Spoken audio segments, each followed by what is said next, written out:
je zema, to je ze mną. Jedyś zemłewy olimpiada w Cortina d'Ampezzo Mediolanie. W niedzielę 15 gromicznika na tej olimpiadze wydarzyło się coś, co nie zdyży.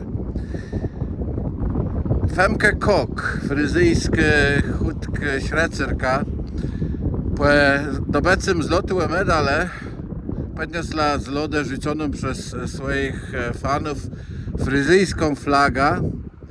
Podniosła ja wysoko w górę lewą ręką, a w prawej trzymała państwową flagę holenderską. Nie pamiętam, ja na latnej olimpiadze, ci złoty medal dobył jeden chłop na górskim czółnie.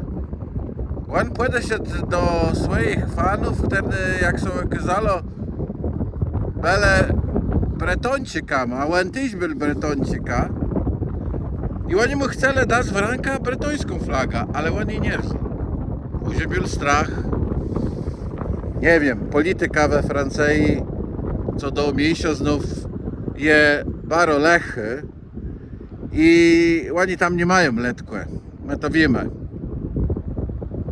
Ale już sprawdził, po tym jak Femke Kok jednak wysoko w górę podniosła fryzyjską fana na zimowej olimpiadzie, czy jest to możliwe?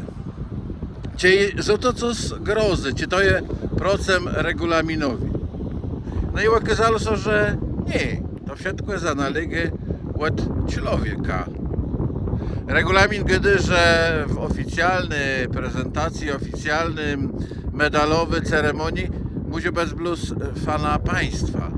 Ale w strefie kibica ci socysie sportowcy z tego, że dobył medal, albo nawet na konferencji prasowej on może mieć ze sobą swoja narodny fana, swoja regionalny fana.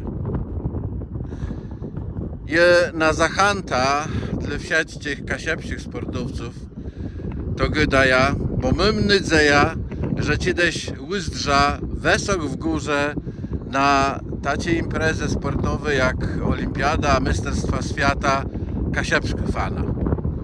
Ale to by było, ale jeby był rytm.